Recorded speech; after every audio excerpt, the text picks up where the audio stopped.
I still remember the exact sound the drawer made when it stuck, that specific wooden scrape against the frame that it had always made, the one I had learned to yank at a slight upward angle to get it open properly.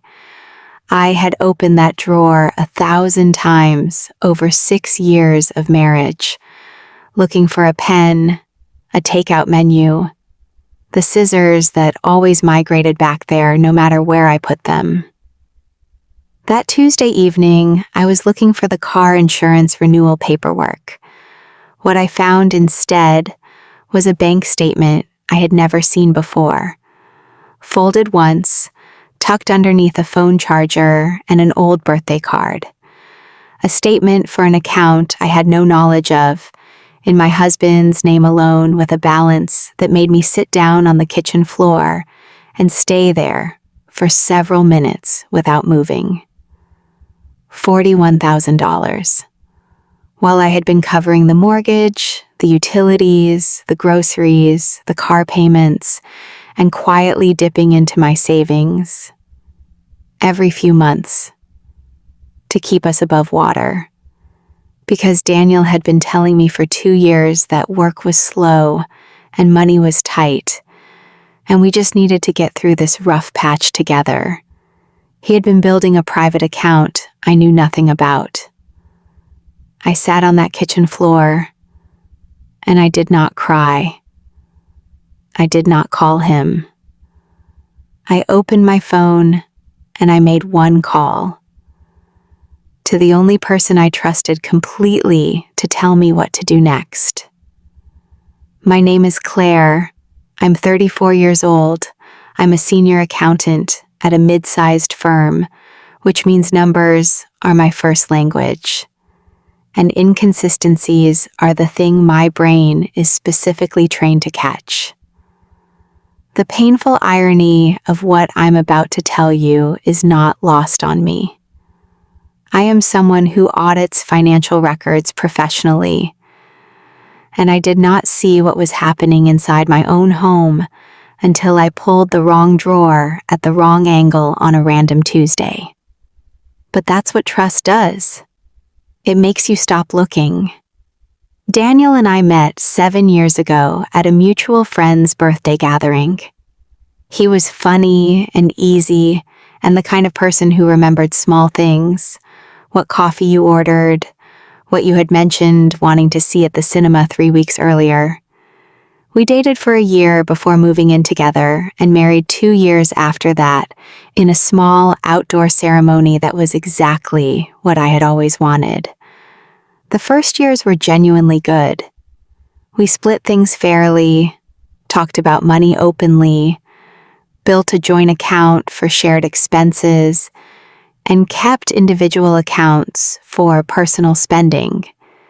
It felt mature and honest and like exactly the kind of partnership I had hoped marriage would be. Then, Daniel's freelance consulting work started becoming inconsistent. Projects that fell through, clients who delayed payment, the gap between what he was bringing in and what our life cost began to widen. I covered it without making it a source of tension because that felt like what partnership meant during a hard stretch. I picked up extra work. I was careful with my own spending. I told myself this was temporary and that we were building something together that was worth the patience. 2 years of temporary, 2 years of slow and careful, and we'll get through this. 2 years of me watching my savings account number shrink every few months while Daniel reassured me that things were turning around. $41,000 sitting untouched in an account I was never supposed to find. The one phone call I made from that kitchen floor was to my older sister, Rachel. Rachel is a family law paralegal. She has worked in that field for 11 years and has the particular calm of someone who has seen most versions of most situations and stopped being surprised. I told her what I had found. I read her the account number and the balance and the transaction history that went back 22 months. She was quiet for a moment. Then she said, "Don't touch anything. Don't move the statement. Don't say a word to him tonight. Come to my office tomorrow morning before work and bring your phone." I asked her why my phone. She said, "Because I need you to photograph every page of that statement in that drawer exactly as you found it before you do anything else." I did exactly that. 23 photographs. The statement in situ. Each page individually. The drawer itself showing where it had been stored. Then I folded it back the way I had found it, closed the drawer, finished making dinner, and sat across from my husband at our kitchen table and watched him talk about his day.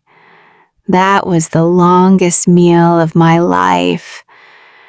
Rachel had a family law attorney named Diane on the phone before I had even finished my coffee the next morning. Diane was direct, in the way that people are direct when they genuinely respect your time and have something important to say. She explained what we were dealing with. The account had been opened 22 months ago. The deposits were regular and deliberate, not large individual amounts, nothing that would trigger any flag, just consistent transfers that had been accumulating quietly for just under 2 years. The timing aligned precisely with when Daniel had started telling me money was tight. He hadn't been struggling. He had been redirecting. Diane pulled our marriage financial records with my authorization. What emerged over the following week was a picture I wish I could say surprised me, but which, once I was looking at it clearly, made a terrible kind of sense. The joint account showed exactly what a struggling household looked like. The private account showed what he had been building while I was covering the difference.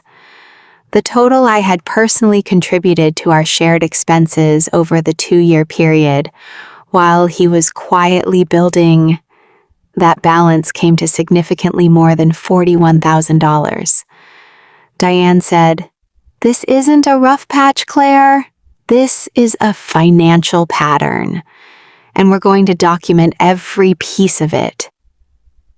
I want to tell you about the evening Daniel found out that I knew, because it didn't go the way I expected. I had spent a week with Diane and Rachel building a complete picture of our finances. Every joint expense I had covered, every transfer from my personal savings into shared accounts. Every month I had picked up additional work to keep us comfortable while he was, apparently, comfortable enough already. When Diane told me we had everything we needed, I went home that evening and I sat down at the kitchen table and I waited for Daniel to get home. When he came in and saw my face, he stopped in the doorway. I don't know exactly what he read in my expression, but something in it told him immediately that the conversation we were about to have was not a normal one. I placed the bank statement on the table between us, the original one from the drawer. I had put it back that first night and photographed it every day after that just to make sure it remained exactly where it was. He looked at it for a long time without speaking. "I can explain this," he said finally. "I know you can," I said.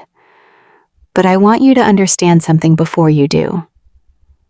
I have spent the past week with a family law attorney building a complete financial record of the past 2 years. Every bill I covered. Every time my savings dropped. Every month I worked extra hours. While you told me we were struggling. I have all of it documented." He sat down. Something went out of his face that I had not seen leave it before. "The explanation," I said quietly, "doesn't actually change the documentation."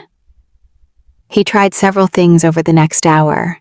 He said it was an emergency fund he had been building for us both. He said he had been planning to tell me. He said the freelance inconsistency was real, and he had been terrified of what would happen if we had no cushion. He said it in different arrangements with different emphasis, but the essential structure of it was always the same, a reason that was supposed to reframe what the numbers clearly showed. I listened to all of it. I did not argue with any of it. When he finished, I told him I had already spoken to an attorney and that the divorce process was going to begin. Then I went to the bedroom, closed the door, and cried for the first time since the kitchen floor. Not for the money. For the years I had spent believing in something that had not been true. The legal process was not dramatic. It was thorough and well documented. And Diane was exactly as capable as Rachel had promised. The private account balance was factored into the settlement as a marital asset that had been deliberately concealed. The financial pattern we had documented was part of the record. The settlement reflected the reality of what had actually happened rather than the version Daniel had preferred to present. I am not going to pretend the year that followed was easy. Divorce is not easy, regardless of how clear the reasons are. There were ordinary, unspectacular, hard days of reorganizing a life that had been built around another person, of going from a shared kitchen and a full calendar to a quiet apartment, and a lot of evenings alone, with my own thoughts. But there were other things too.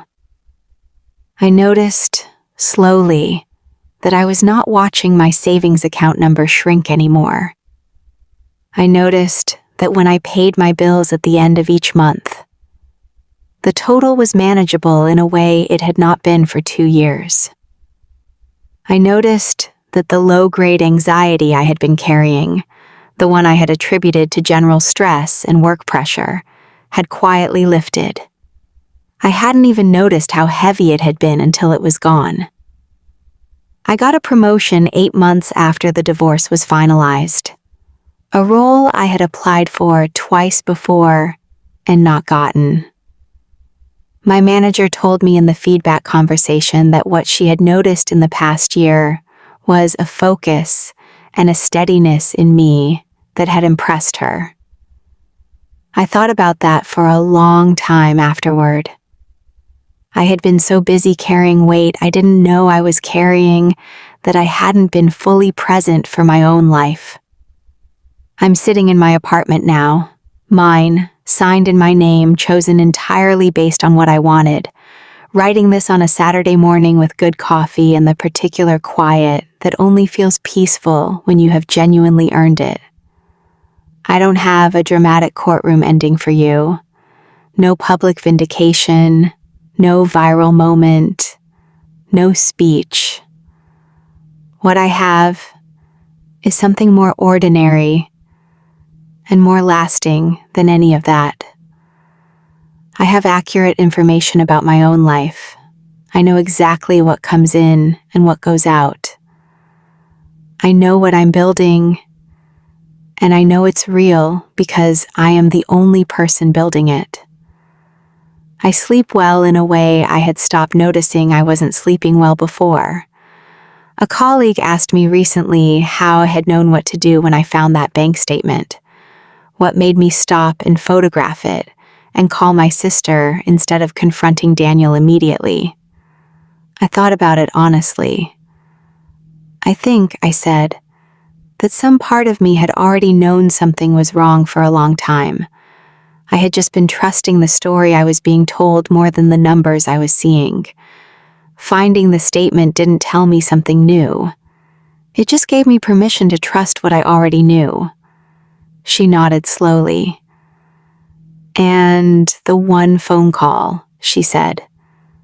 That made the difference? The one phone call, I said, to someone who told me to slow down and document everything before I did anything else, and that made all the difference. Document what is real. Trust what the numbers actually show.